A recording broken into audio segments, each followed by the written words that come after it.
ভারতীয় ক্রিকেট প্রেমীদের জন্য সুখবর। ভারতীয় দল চ্যাম্পিয়ন্স ট্রফি 2025-এর জন্য চূড়ান্ত হয়ে গেল।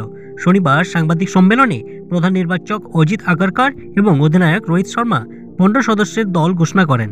রোহিত শর্মার নেতৃত্বে থাকবেন এবং সহ অধিনায়ক থাকবেন শুভম গিল। জসপ্রীত বুমরাকে নিয়ে সংশয় থাকলেও তিনি দলে জায়গা পেয়েছেন। দলে ফিরছেন মোহাম্মদ শামি, তবে মোহাম্মদ সিরাজকে বাদ দেওয়া হয়েছে দল থেকে। প্রেসার কমিয়ে স্পিনারের উপর জোর দেওয়া হয়েছে। উইকেটরক্ষক হিসাবে দলে আছেন ঋষভ পান্ত, সঞ্জু স্যামসন জায়গা পাননি। প্রথমবার চ্যাম্পিয়ন্স ট্রফির জন্য দলে সুযোগ পেয়েছেন যশস্বী জয়সওয়াল। রিজার্ভ স্কোয়াডে রয়েছেন নীতিশ রেড্ডি, আবেশ খান এবং বরুণ চক্রবর্তী। 2025 সালে 19শে ফেব্রুয়ারি শুরু হবে চ্যাম্পিয়ন্স ট্রফি। ভারতের প্রথম ম্যাচ 19শে ফেব্রুয়ারি বাংলাদেশের বিপক্ষে দুবাইতে। এরপর 23শে ফেব্রুয়ারি ভারতের মোকাবেলা হবে পাকিস্তানের সঙ্গে। তৃতীয় ম্যাচ নিউজিল্যান্ডের বিরুদ্ধে 2রা মার্চ। পাকিস্তানের মাটিতে কোনো ম্যাচ খেলবে না ভারত। টুর্নামেন্টের প্রস্তুতির জন্য ইংল্যান্ডের বিরুদ্ধে 3 ম্যাচের 1-3 সিরিজ খেলবে ভারত।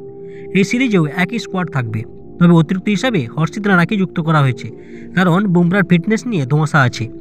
এক নজরে জেনে নিন চ্যাম্পিয়ন্স ট্রফির জন্য ভারতীয় দল। রোহিত শর্মা অধিনায়ক, শুভম গিল, যশস্বী জয়সওয়াল, বিরাট কোহলি, শ্রেয়স আইয়ার, কেএল রাহুল, ঋষভ পান্ত উইকেট রক্ষক, হার্দিক পান্ডিয়া, রবীন্দ্র জাদেজা, অক্ষর প্যাটেল, কুলদীপ যাদব, জসপ্রীত বুমরা, মোহাম্মদ শামি, হর্ষদীপ সিং, ওয়াশিংটন সুন্দর। ভারতীয় দলের জন্য শুভকামনা রইল।